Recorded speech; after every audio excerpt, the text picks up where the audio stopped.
Oi, pessoal, tudo bem? Boa tarde para vocês aí do Brasil, na América Latina ou em outras partes do mundo que seja tarde. Boa noite aqui, do meu lado de cá, né? Enfim, espero que vocês estejam bem, dentro do possível, considerando toda essa atual conjuntura do mundo, né? São tempos complexos.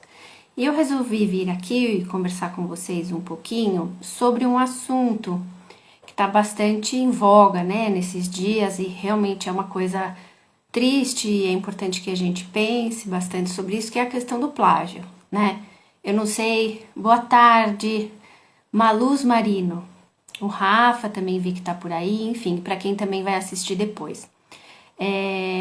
Não sei se vocês acompanharam por aqui a questão do plágio, né, sofrido pela psicóloga e pesquisadora, anotei aqui o nome dela, Valesca Zanello, né, que tem um trabalho super importante sobre psicologia de gênero, né, é muito legal, assim, ela estuda, tem um trabalho super profundo, e ela foi plagiada mais de uma vez pela mesma pessoa, né, por um estudante de psicologia que tem um perfil bem famoso nas redes, né, ele é carismático, é um bom comunicador, enfim, eu mesmo seguia o perfil dele, porque ele trazia algumas reflexões interessantes sobre o mundo da masculinidade, né?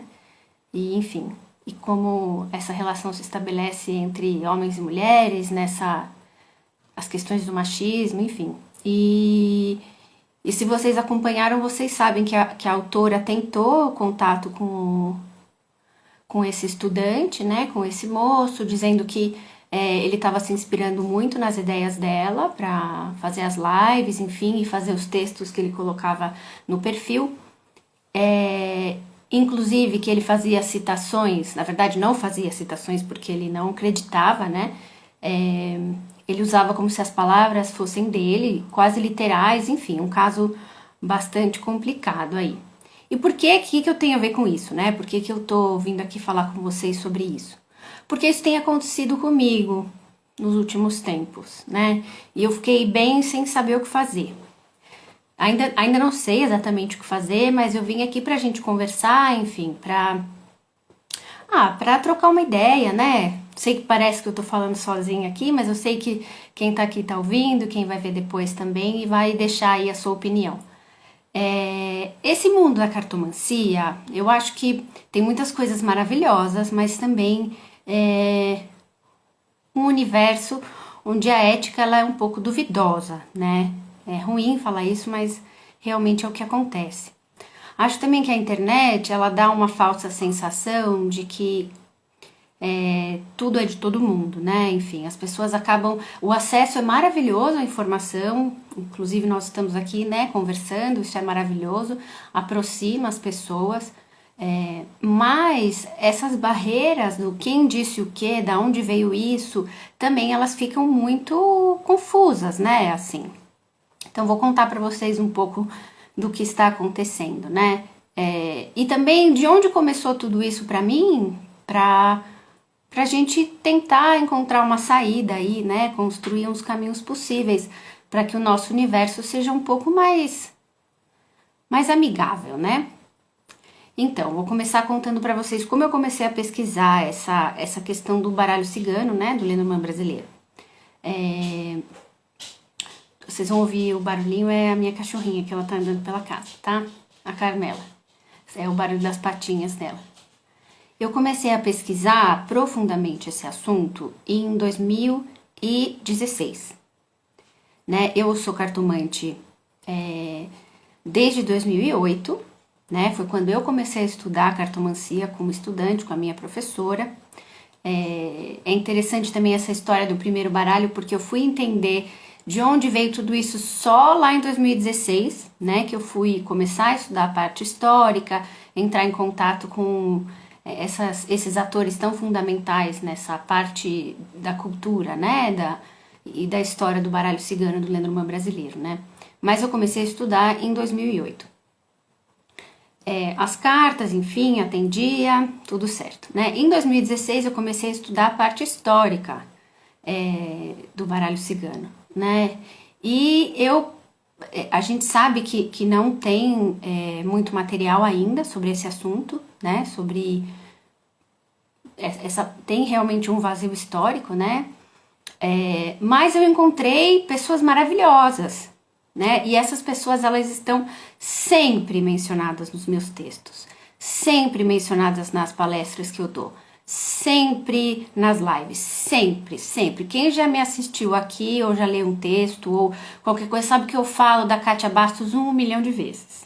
Sabe que eu falo do Emanuel J. Santos 1 milhão de vezes, sabe que eu falo do Alexandre Lepeletier 1 milhão de vezes também, da Carla Souza 1 milhão de vezes, da Odete Lopes Mas 1 milhão de vezes, da Tânia Durão 1 milhão de vezes, né? Do J. Della Mônica, que foi o autor do meu primeiro baralho, né? Enfim, eu sempre menciono essas pessoas, né? E lá no começo, enfim, eu entrei em contato com os blogs, né, que era um lugar onde esses textos eles ficavam registrados, principalmente do Alexandre Lepeletier, que tem um trabalho, né, super interessante sobre esse resgate do Lenormand clássico, né, enfim, ele lê em inglês, então ele fez algumas traduções muito legais dos materiais da Tali Goldwyn e do Marcus Katz, que foram os que puxaram o fiozinho aí em língua inglesa para entender que o Lenormand veio do Jogo da Esperança, enfim. A Carla Souza, embora eu não tenha nenhum livro dela, eu assisti algumas palestras e tal, e entendo que o pensamento dela e a pesquisa dela tem muita importância para essa questão da difusão do entendimento do Lenormand brasileiro, do Lenormand clássico no Brasil, né?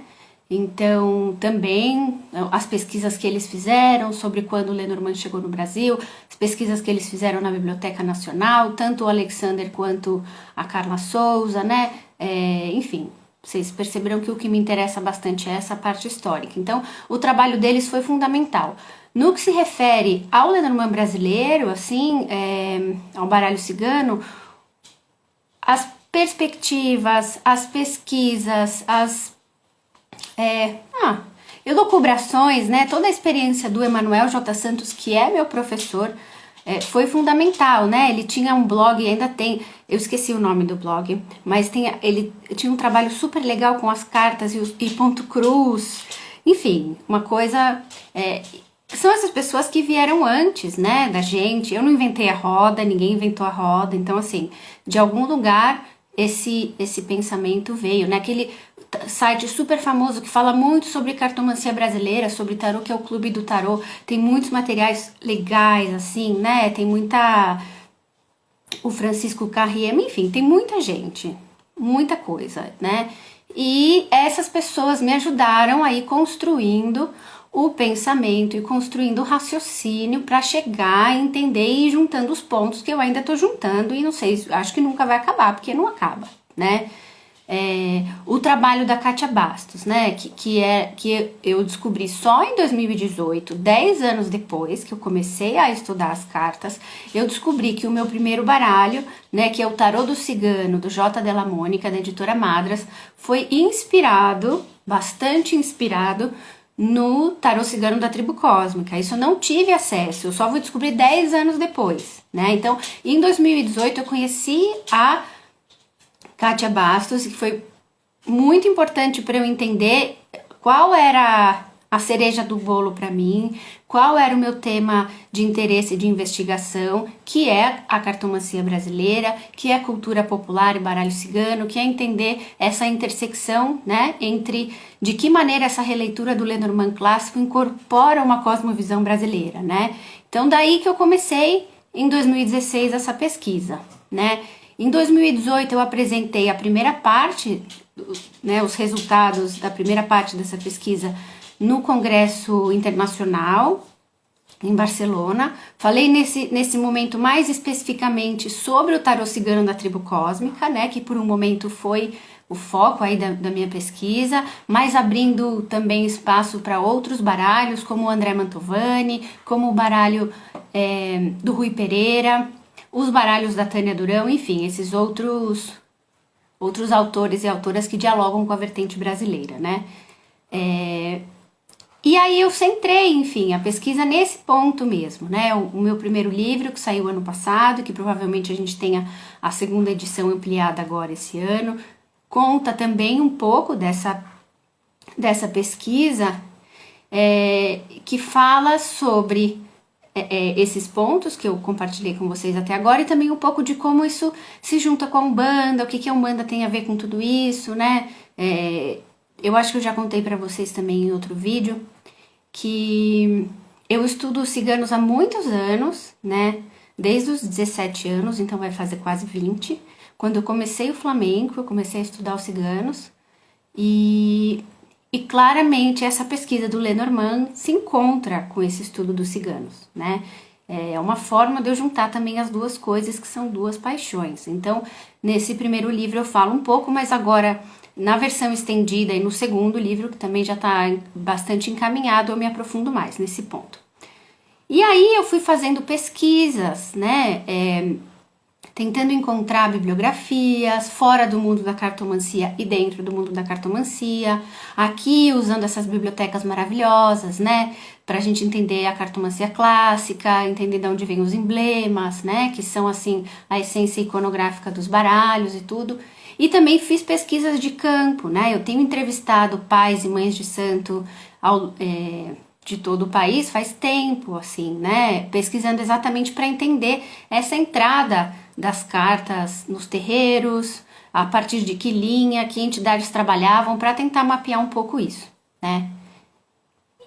Claro, como eu disse para vocês, eu não inventei a roda, né, mas eu tenho, e no ano passado inteiro, no ano anterior, eu participei de vários congressos, principalmente na América Latina, falando em espanhol sobre isso, dividindo, né, um pouco dos resultados da minha pesquisa.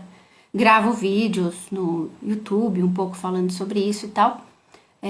E eu tenho visto pessoas usando, inclusive, o mesmo título para as coisas, sabe? Para palestras, para cursos, títulos muito parecidos com aqueles que eu usei no meu livro, com os que eu divido aqui com vocês, e sem nenhuma referência. Aí essa é a questão, né? Voltando lá naquele caso da professora, né, da pesquisadora da Valesca Zanello, a professora Débora Diniz, sugiro que vocês procurem o perfil dela se vocês não conhecem. Ela fez um post muito legal que eu queria ler para vocês, né? E que fala um pouco sobre o que é o plágio, né? Então, o que é plágio? Uma apropriação indevida e não autorizada das palavras de outra pessoa. É uma cópia que usurpa a autoria. Engana quem lê. Nem todo plágio é uma cópia literal. Há o plágio pastiche, o que tenta esconder o original com a troca do mas pelo todavia, né? Então, a questão aqui um pouco é quais são os limites, né, desse intercâmbio, dessa troca de pensamentos, dessa troca de ideias, né, dessa troca de informações, né? Claro que quando a gente pesquisa, qual é o fim último de uma pesquisa, né? É colocar luz sobre um assunto, trazer sim mais notoriedade, mais respeito, né? A gente sabe que a cartomancia em alguns meios ela não é tão bem vista, porque ela é considerada, não sei, alguma coisa não tão séria e tal. Então, pesquisas fundamentadas com registro histórico, com metodologia científica, né? Elas trazem também um pouco mais de respaldo teórico e de respeito mesmo, né, para esse universo. Então, o problema qual é? É você se inspirar quase 100% nas ideias de uma pessoa e não nomeá-la, e não citá-la. Claro que às vezes a gente vê uma palestra, uma live e a pessoa fala aquilo que estava faltando para você completar o seu raciocínio. Lógico, isso acontece o tempo inteiro, né? Assim, a gente tem acesso à informação na internet o tempo todo. Mas a diferença, que eu acho que também foi o que aconteceu no caso da professora Valesca Zanello, é quando alguém se inspira quase 100% nas suas ideias e não te dá o crédito, e não te nomeia, entende? Não cita a fonte, não diz de onde ela tirou essas ideias, como se ela tivesse refletido e pensado sobre aquilo, né? E é isso que tem acontecido, que eu tenho visto, né? Assim, principalmente nesse estudo de cartomancia e cultura popular. A cartomancia, ela é um universo muito amplo, imagina, nem me atrevo a querer abraçar todas as frentes, né? E também que isso seja exclusividade minha, de forma nenhuma. Mas e aí, como é que a gente faz, né? Quando até as palavras são as mesmas, né? Até o fio condutor, a ideia é a mesma, sem nenhuma citação, sem nenhum diálogo, sem nem abertura desse lugar de interlocução, né? Acho que isso só empobrece o nosso grupo, a nossa classe, né? Então queria conversar com vocês um pouco sobre isso, entender o que vocês pensam, né? É isso, porque a sensação que eu tenho é que fica um pouco terra de ninguém, assim, né? E não são só pessoas sem escolaridade, não, né? Falar, não, é uma pessoa ignorante no sentido de não ter formação ou de ignorar. Não, são pessoas formadas, são pessoas, né, gabaritadas, enfim, que elas sabem o que estão fazendo. Então, e aí, como é que fica essa discussão, né? Então, queria ouvir vocês, queria saber qual é a opinião, né? Sei que tem também dentro da cartomancia um interesse muito maior pela técnica do que pela história, de uma forma geral.